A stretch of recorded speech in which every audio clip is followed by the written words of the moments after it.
IVF fail అయిందా అంటే మీ బాడీ కూడా వీకా? ఐవీఎఫ్ ఫెయిల్ అయింది అంటే చాలామంది ఒక ఇంపార్టెంట్ విషయాన్ని మిస్ చేస్తుంటారు.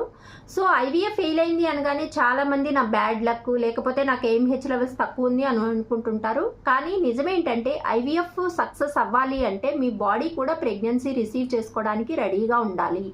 సో ఐవీఎఫ్ ఫెయిల్ అవ్వడానికి మెయిన్ రీజన్స్ ఏంటంటే egg quality and sperm quality issues ఉంటాయి, వీక్ యూట్రైన్ లైనింగ్ ఉంటుంది, న్యూట్రియం డెఫిషియన్సీస్ ఉంటాయి, హై స్ట్రెస్ ఉంటుంది, and gut and hormonal imbalance ఉంటుంది. సో డాక్టర్స్ ఏంటంటే ఓన్లీ ప్రొసీజర్ మీద ఫోకస్ చేస్తారు, కానీ బాడీకి ప్రిపరేషన్ అనేది చాలా చాలా ఇంపార్టెంట్.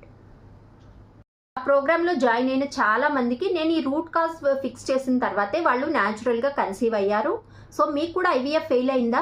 బ్లైండ్గా ఇంకొక సైకిల్కి వెళ్ళిపోకుండా ముందు మీ బాడీని ప్రిపేర్ చేసుకోండి. సో మీరు కూడా ఐవీఎఫ్ ఫెయిల్ అయ్యి న్యాచురల్గా కన్సీవ్ అవ్వాలనుకుంటే కింద కామెంట్ సెక్షన్లో రెడీ అని కామెంట్ చేయండి. నేను మీకు నా న్యాచురల్ ఫర్టిలిటీ సపోర్ట్ గైడ్